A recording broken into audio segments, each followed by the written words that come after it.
Caitlin Clark, the coach killer. Let's talk about it.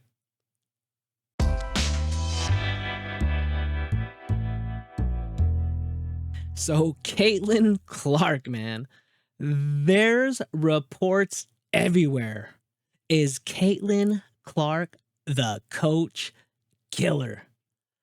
We're here to talk about it, man. So, we're going to find out and we're going to let you guys decide if Caitlin Clark really did end Coach Sides' career, man. So, let's talk about it here. So, Coach Sides fired from Indiana with 2 seasons still left on her contract. She went 33-47, 13-27 year 1, 20-20 year 2.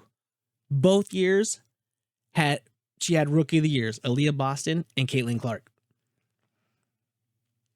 The season before Sides got there, they went 5-31. I mean, she definitely did better. So, I mean, that's 1 point for Sides.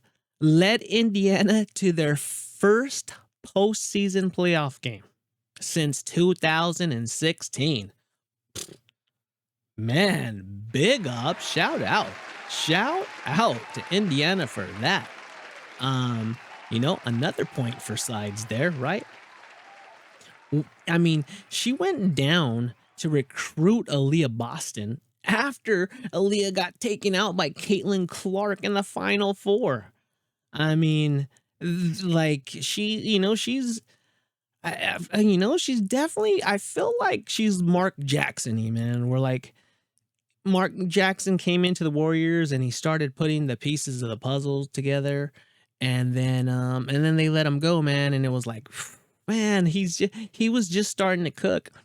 And even though she's not Mark Jackson, sometimes when you look at what she did and it's like, man, she really was putting the pieces of the puzzle together.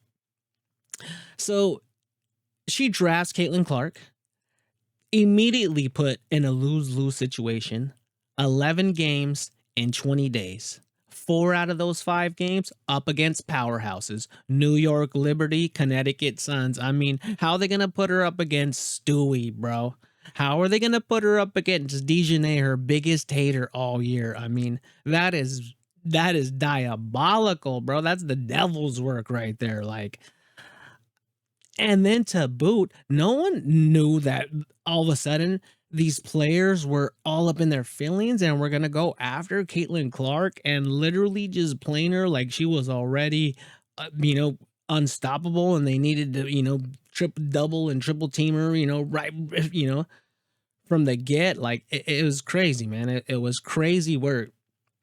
But even after the hatred-filled season, she was still able to come out of that first half. She put a handful of plays together that she knew, and she let CC cook, and she got them to the playoffs, man. She got them to the playoffs. They hadn't been there in 7 years. The crowd was packed with the CC fans. I mean, you look at it and you're like, dang, dude, did she deserve another year?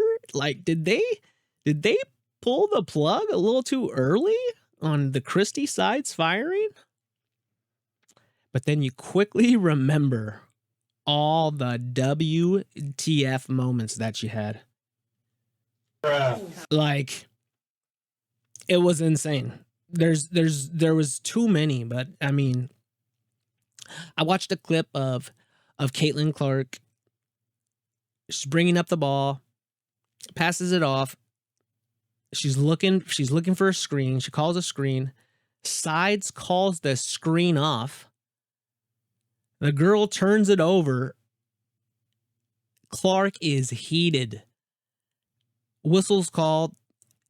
They get to the sideline, and you can see Christie Sides and Caitlin Clark just in a heated discussion. Sides is holding her by her arm. I'm like, man, that just does not look good.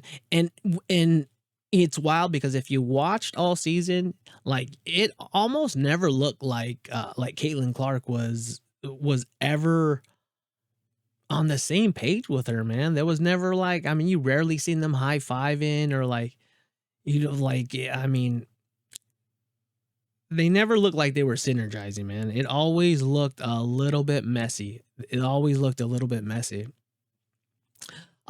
What else? How about telling the press she needed Caitlin Clark to slow down and take long twos instead of long threes? Like, it's almost like she didn't even do a scouting report on Caitlin Clark. Like, Caitlin Clark made a living in college dropping bombs from the damn logo, and you want her to come out here when they're double and triple teaming her and try and take long twos when she could just be just killing from the logo. Like, I mean, her whole college legacy was that. I mean, and you want her to come change your game? Like, it was crazy.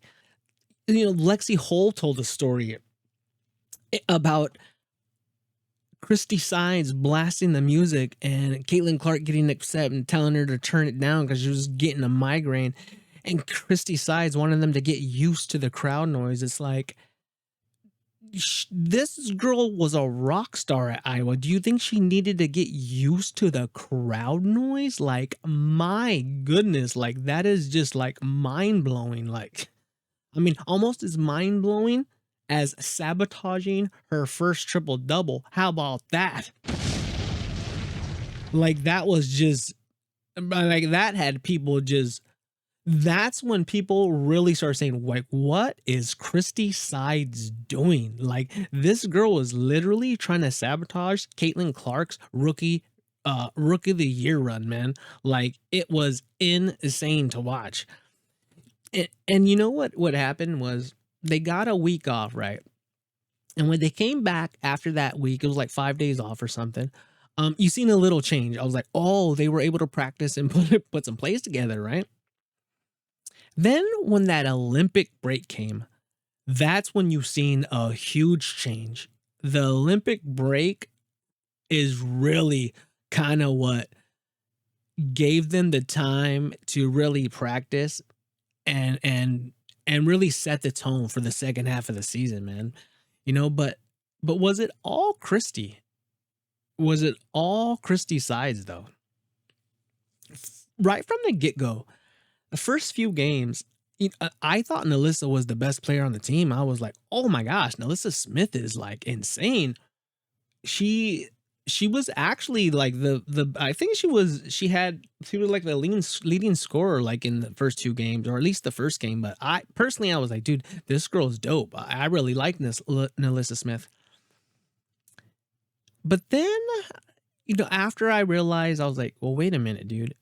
Caitlin Clark's like bringing the ball up, and everybody is literally like standing on the perimeter. Nobody's moving. You can see the frustration on her face. Like, what are you guys doing? I personally felt like some players didn't want.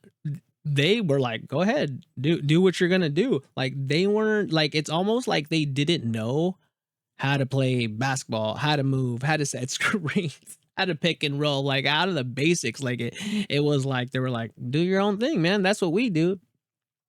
And that's when I realized, I was like, wait a minute, there's there's a coaching issue here. Like either Christy Sides is not running plays or she's not able to control the different personalities on her team.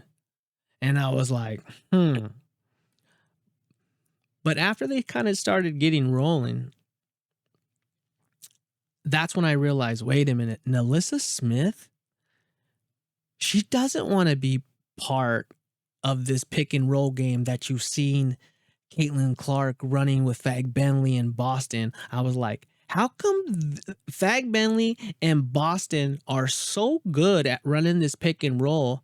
Like, Nalissa is obviously dope and a skilled player. Like why isn't she like trying to run that with Caitlin Clark? And then I was like, I get it. Cause she wants to ISO, take somebody off the dribble, put up her little spin move, her little one-handed shot. Like, she's trying to be a superstar on her own. She doesn't want everything run off of Caitlin Clark and just catching a little pass and throwing up a little easy layup. Like she wants to be out there shining, right? And so I was like, oh, okay. But you know what? I kind of felt that Kelsey Mitchell at the beginning of the season was also a little bit of a problem. I thought she was very Jordan Poole like. Like she was a ball hog, literally a ball hog. But you know what? But after they came back from the Olympic break, um, they were a changed team. They were 100% a changed team. But imagine though if they didn't get that Olympic break. If they didn't get that Olympic break, we wouldn't be having a discussion if Christie Sides should have been fired. There would be no discussion if Caitlin Clark is a coach killer. Because without that Olympic break, that team would have been a mess. It would have been a wreck. There would have probably been more problems. The problems that we've seen at the beginning of the year, that would have been all year. It would have been a mess. Christie Sides may have even gotten fired before the end of the season without the Olympics. Honestly. Um, and then when she got let go, it was like, how come nobody from Indiana's like saying anything? Like it's kind of wild. Then Christie Sides like leave it better than you found it. I mean, she's right though. She kind of did. Mark Jackson, baby. You know what? Give it up one time for Christie Sides. But at the end of the day, she needed to go, man. She needed to go. Now Stephanie Wright rumors, and rumors out the door. She's here, baby. Is she gonna take Indiana to the championship? Comment down below, man. Is Caitlin Clark a coach killer? I don't think so. How about you, man? I'm Frankie Fingers. I'm your host of the Vibe Sports Talk, man. And we'll catch you guys later. Peace.